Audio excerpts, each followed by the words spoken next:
दोस्तों जय हिंद। दोस्तों आज बात करेंगे चीन की अर्थव्यवस्था की, क्योंकि चीन अपने आप को दुनिया के मंच पर प्रदर्शित इस प्रकार से करता है कि दुनिया की सबसे बड़ी आर्थिक शक्ति वही है। लेकिन वास्तविकता क्या है? एक तरह से कहें कि चीन की अर्थव्यवस्था का आज हम पोस्टमार्टम करेंगे। और एक वास्तविकता यह है कि चीन को सबसे बड़ी किल्लत अभी किसी चीज़ की आ रही है तो वो अमेरिकन डॉलर की आ रही है। चीन की बैंकों के पास किसी चीज़ की सबसे बड़ी कमी है तो वह अमेरिकी करेंसी की, यूएस डॉलर की करेंसी। और हम सब जानते हैं कि दुनिया की आज भी सबसे डोमिनेंट कोई करेंसी है इंटरनेशनल बिजनेस के लिए, ग्लोबल बिजनेस के लिए, तो वह यूएस डॉलर ही है। लगभग 42.22% जो ग्लोबल पेमेंट्स होते हैं वह डॉलर में होते हैं। लगभग 50% जो दुनिया भर का ट्रेड होता है वह डॉलर में होता है। और आप ये देखें कि ये केवल विदेशी निवेश तक ही बात नहीं है या विदेश से माल खरीदने की बात ही नहीं है, यहाँ तक कि जो चीन की महत्वाकांक्षी योजनाएं हैं, जिसमें सबसे बड़ी योजना है belt and road initiative BRI, जो कि शी जिनपिंग की खुद की योजना है, उसमें भी उसको डॉलर देना पड़ता है। क्योंकि जिन देशों में चीन निवेश करता है वहाँ पर वे कंट्रीज चाहते तो हैं कि चाइना की जो इकोनॉमी है वहाँ पर आकर इन्वेस्ट करे, लेकिन चाइना की वह इकोनॉमी तो चाहते हैं, लेकिन चाहते किस करेंसी में है? वे अमेरिकन करेंसी में चाहते हैं। इसका सीधा मतलब ये हुआ कि they are welcoming the Chinese investment but not in Chinese currency, rather in American currency. और ये देखा गया है कि जो कॉन्ट्रैक्टर्स होते हैं, क्योंकि हर जगह कॉन्ट्रैक्टर ही, चाहे सड़क का निर्माण हो, हवाई अड्डे का निर्माण हो, पोर्ट्स का निर्माण हो, करते कॉन्ट्रैक्टर्स ही हैं। वो कॉन्ट्रैक्टर्स प्रेफर करते हैं कि उनको जो पेमेंट किया जाए वो यूएस डॉलर में किया जाए। और आपको याद होगा कि सन 2015 में एक मैसिव स्टॉक मार्केट क्रैश हुआ था चीन में, और जिससे निपटने के लिए चाइनीज कम्युनिस्ट पार्टी और जो चाइना की बैंक है, सेंट्रल बैंक है, उसको लगभग 1 ट्रिलियन यूएस डॉलर जो उसका है वह शेड करना पड़ा था, ताकि वह युआन जो कि चीन की खुद की करेंसी है उसको प्रोटेक्ट कर पाए। और उसके बाद आप देखिए कि चाहे BRI के काम के लिए हो या चाहे स्टॉक मार्केट की वजह से, जो क्रैश की वजह से इनको 1 ट्रिलियन डॉलर को खर्च करना पड़ा था अपनी करेंसी को बचाने के लिए, उसके बाद से चाइना ने खूब पैसा उधार लिया है और इन्वेस्टर्स से भी खूब पैसा लिया है यूएस डॉलर में। और यही कारण है कि जो उसका चाइना का ओवरऑल डेप्थ है वो खूब बढ़ चुका है। और ये एक शॉर्ट टाइम के लिए बड़ा इजी तरीका होता है कि यूएस डॉलर को आप विदेशी इन्वेस्टर से पैसा ले यूएस डॉलर में, लेकिन आपको देना भी उसको यूएस डॉलर में ही पड़ता है। और उससे जो डेप्थ इकट्ठा होता है ना, उसको इकोनॉमिक टर्म्स में कहते हैं डॉलर डिनोमिनेटिंग डेप्थ।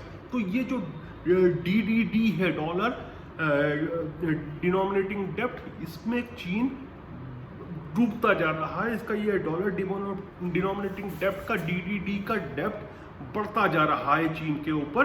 और जो अनुमान कहते हैं कि चीन की जो बैंक्स हैं उनकी बुक्स में लगभग 800 बिलियन डॉलर का तो कर्ज चढ़ा हुआ है। इसके अथवा जो चीन की बड़ी फर्म्स हैं कुछ, उन फर्म्स के ऊपर लगभग 2 ट्रिलियन डॉलर का कर्ज है। और साथ ही जो उनकी ऑफशूट सब्सिडरीज हैं, उन सब्सिडरीज में लगभग 650 बिलियन डॉलर का उन पर कर्ज है। और इसी साल इनको 120 बिलियन डॉलर का जो डेप्थ है चाइनीज कंपनीज को, उसका रीपेमेंट करना है, जो कि मुश्किल पड़ रहा है। अब आप समझ सकते हैं कि यदि 120 बिलियन यूएस डॉलर का डेप्थ इस साल में वो पे नहीं कर पाते हैं तो चीन की जो फाइनेंस मिनिस्ट्री है वह कैसा फील करेगी, उसकी क्या स्थिति बनेगी, मुझे बोलने की आवश्यकता नहीं, आप जानकार हैं, आप भी समझते हैं। और कुछ जो आंकड़े सामने आ रहे हैं वो बड़े डराने वाले आंकड़े हैं। वो आंकड़े मैं आपको बताता हूँ, साउथ चाइना मॉर्निंग पोस्ट ने एक आंकड़ा दिया है। उनका ये कहना है कि पिछले वित्तीय वर्ष में चीन की जो कंपनीज थी उनका टोटल जो डिफॉल्ट हुए थे यूएस डॉलर बॉन्ड के, ये यूएस डॉलर बॉन्ड के उनके पिछले वर्ष में 4 अरब डॉलर के 4 बिलियन डॉलर के डिफॉल्ट हुए थे और अभी वित्तीय वर्ष समाप्त भी नहीं हुआ है और 12 बिलियन यूएस डॉलर के चाइनीज कंपनीज के ऑलरेडी डिफॉल्ट्स हो चुके हैं। अब यदि ये चीन की कंपनियां पैसा नहीं चुका पाती हैं तो फाइनली कहीं ना कहीं तो चीन की सरकार को बीच में आना होगा। आखिरी वे उनके पास ही बचता है जब डॉलर की क्राइसिस इतनी ज़्यादा बढ़ जाती हैं कि उनके पास लगभग आप मान के चले 3.1 ट्रिलियन यूएस डॉलर का जो फॉरेन एक्सचेंज रखा है उसका उपयोग करें। लेकिन वो स्थिति जब ही आएगी जब बहुत हालात खराब आ जाए, जिसको कहते हैं अंग्रेजी में द सिचुएशन बिकम्स रियली नेस्टी, कि जो अपने आप को manufacturing factory of the world China कहता है वह रॉ मटेरियल तक नहीं खरीद पाए, तब वो उसका फॉरेन एक्सचेंज जो रखा है उसका उपयोग करेगा। लेकिन अभी कुछ ऐसी चीज़ है जो चीन को सहायता कर रही है। वो चीज़ क्या है पता है आपको? वो है कोरोना वायरस। और कोरोना वायरस की वजह से विश्व भर में जो आर्थिक समस्या आई हैं, जो प्रोडक्शन लाइंस या सप्लाई लाइंस में प्रॉब्लम्स आई हैं, उसकी वजह से कहीं ना कहीं चीन को अभी लाभ मिल रहा है, क्योंकि चीन ने पहले तो लंबे समय तक छुपा के रखा और अपने आप को फिर ठीक कर लिया। अब लेकिन दुनिया के दूसरी कंट्रीज अभी भी इस जाल में फंसी हुई हैं, परेशान हैं, तो कहीं ना कहीं उसका लाभ चीन उठा रहा है। दूसरा, एक जो चाइनीज बॉन्ड्स निकलती है, चाइनीज सरकार बॉन्ड्स निकालती है, और ये कोई नया खेल नहीं है चीन का, ये खेल बहुत पुराना है। ये यहाँ तक जो सीसीपी आई थी वजूद में, वजूद तो नहीं कहूँगा लेकिन पावर में 1938 के बाद, उसके भी पहले चीन यही करता रहा है। जो रिपब्लिक ऑफ चाइना की सरकार थी वह भी ट्रिलियंस ऑफ यूएस डॉलर के चाइनीज बॉन्ड्स निकालती थी, तो अभी भी इन्होंने बॉन्ड्स निकाले और जब जब भी चीन को डॉलर की आवश्यकता पड़ती है ये बॉन्ड्स निकालते हैं। और इन्वेस्टर्स जो हैं वे लालच में आकर ये सोचकर कि इससे काफ़ी उनको रिटर्न मिलेगा और निवेश करते हैं और निवेश कर भी रहे हैं।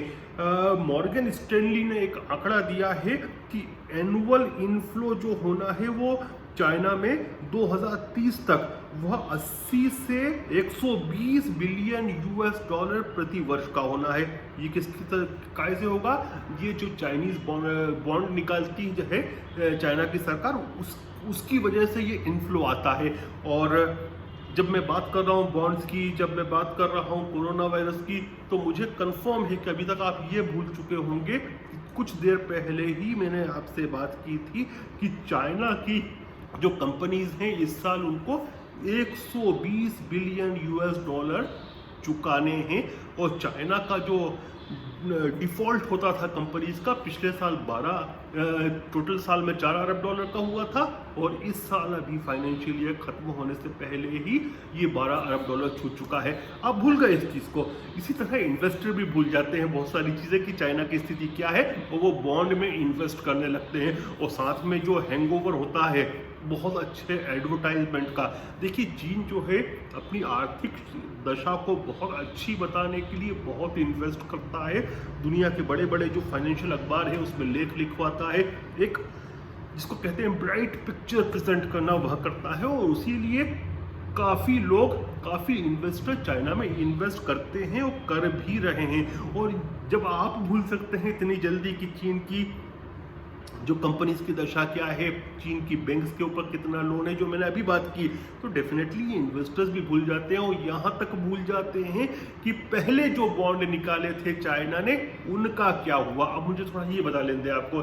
देखिए 1938 से पहले जो ताइवान नहीं था, पूरा एक ही कंट्री था जिसको कहते थे ROC, Republic of China. Taiwan अपने आप को अभी भी आरओसी कहता है। तो रिपब्लिक ऑफ चाइना ने भी ट्रिलियंस ऑफ यूएस डॉलर के बॉन्ड्स निकाले थे। लेकिन फिर क्या हुआ, जब चाइनीज कम्युनिस्ट पार्टी सत्ता में आती है तो उसने उन बॉन्ड्स को जो कि पूर्ववर्ती सरकार ने निकाले थे उनको ऑब्सोल्यूट डिक्लेयर कर दिया। अब क्या भरोसा है, और क्यों ना हम ये बात बने कि अगली जो सरकार आएगी, हमेशा तो कम्युनिस्ट रूल रहना नहीं है, तो वो भी यही कर सकती है कि चाइनीज कम्युनिस्ट पार्टी ने जो बॉन्ड्स निकाले वो ऑब्सोल्यूट है। भाई हमने तो कोई उस पर हमने निकाले नहीं थे, इसलिए हमारा कोई देनदारी बनती नहीं है। यही चीन ने किया था उन बॉन्ड्स के लिए। और अभी भी एक टेनेसी में अमेरिकन बॉन्ड होल्डर फाउंडेशन नाम से एसोसिएशन है, और वो क्लेम करते हैं कि 1.6 ट्रिलियन यूएस डॉलर की कीमत के चाइनीज बॉन्ड्स उनके मेंबर्स के पास हैं जो चाइना नहीं दे रहा है। तो कल से जो अगला रेजिम आएगा वो भी यही कर सकता है, लेकिन इन्वेस्टर इस चीज़ पर ध्यान नहीं देते। और ऐसा नहीं है कि चाइना ने इन बॉन्ड्स को कभी ऑनर नहीं किया। चाइना ने एक बार किया था इन बॉन्ड्स को ऑनर, और वो समय जब था जब ब्रिटेन की सरकार ने हस्तांतरण किया था हांगकांग का। उस समय मार्गरेट थैचर ने ये कंडीशन रखी थी कि जो ब्रिटिश बॉन्ड बायर्स हैं उनको उनका पैसा दिया जाए। तो एक बार ये हुआ था कि केवल ब्रिटेन के जो बॉन्ड बायर्स थे उनको पैसा दिया गया था।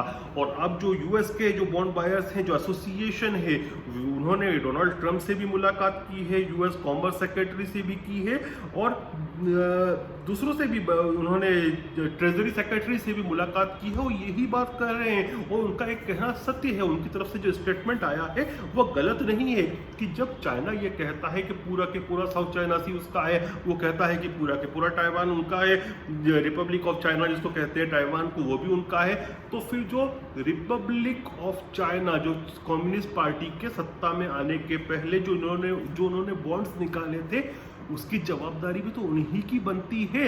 और मुझे लगता है कि बहुत जल्दी डोनाल्ड ट्रंप सत्ता में रहें या ना रहें, कोई ना कोई प्रेसिडेंट इस विषय को भी उठाएगा और यह भी बहुत बड़ा विषय बनना है।